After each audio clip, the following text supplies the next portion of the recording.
Isang araw, ang kanyang ina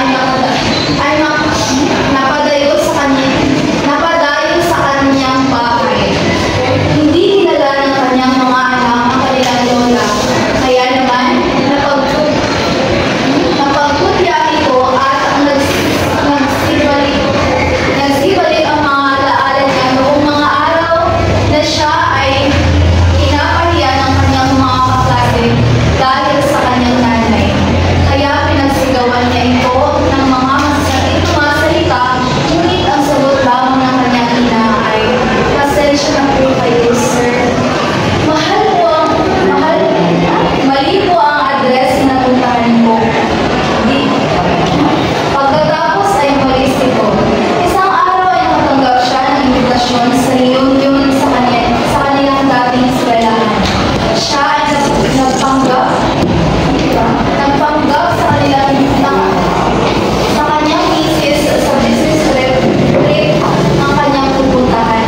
Pagkatapos ng reunion ay tinitigan ng kanyang dating tahanan.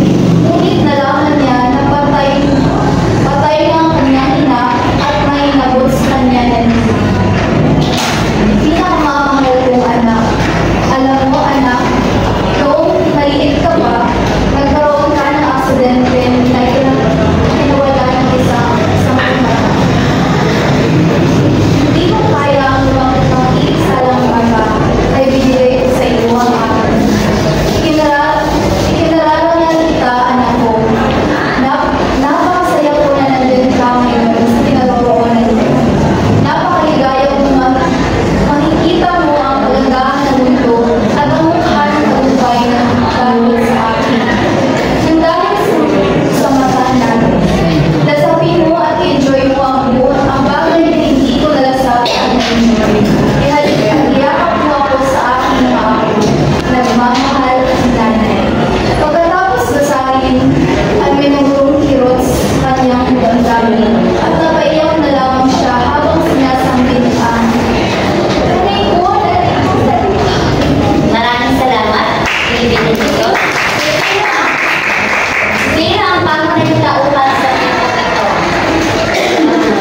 Maaari ang lahat ng kamay?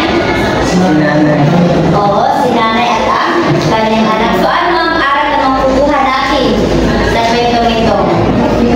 Yes, binibigyan ito. Ang aral na makukuha natin sa kwentong iyan ay huwag manghusga ng kapwa at alamin mo lang mga bagay bago tayo manghusga at i-appreciate yung mga bagay na meron. At ang pinaka-aral talaga ay matuto tayong patawad.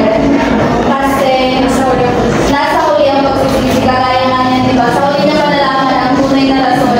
At ang inuna niya ang galit na naramdaman niya kaysa magpatawad. Kaya sa huli siya ay nagsusunod. Tama, mahusay. Bigyan natin sa ibinibigay ko ng parabela.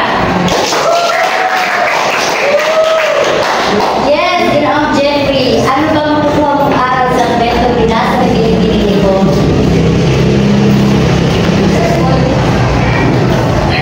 Ang aking maaari natin maulot sa kwentong sinanay ay huwag natin ikahiya kung sino ang hitsura ng mga magulang natin.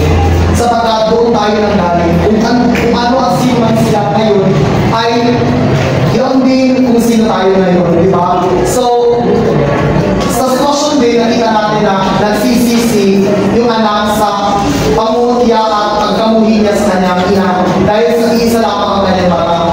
At dito, nakita din natin na dapat natin patawarin din ang ating mga sarili kung meron mga pagkakamali, mga desisyon na nagawa natin sa ating buhay. Sapagkat nangyari na kung ano yung mga nangyari. Pero may nangyari pa sa hinaharap na dapat natin isipin at dapat natin nasahakin.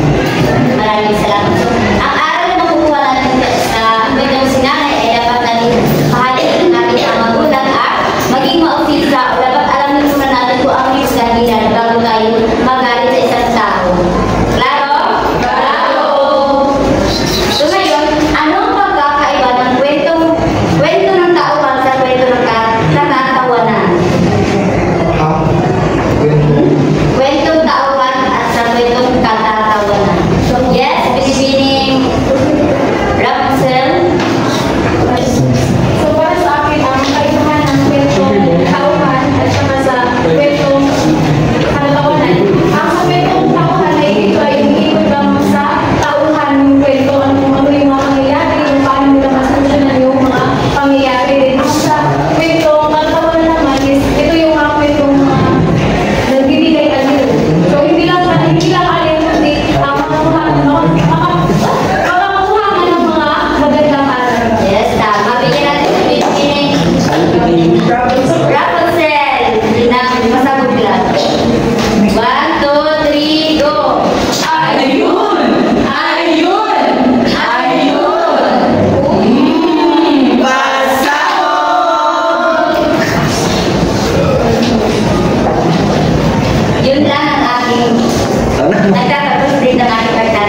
At ikaw, Ha?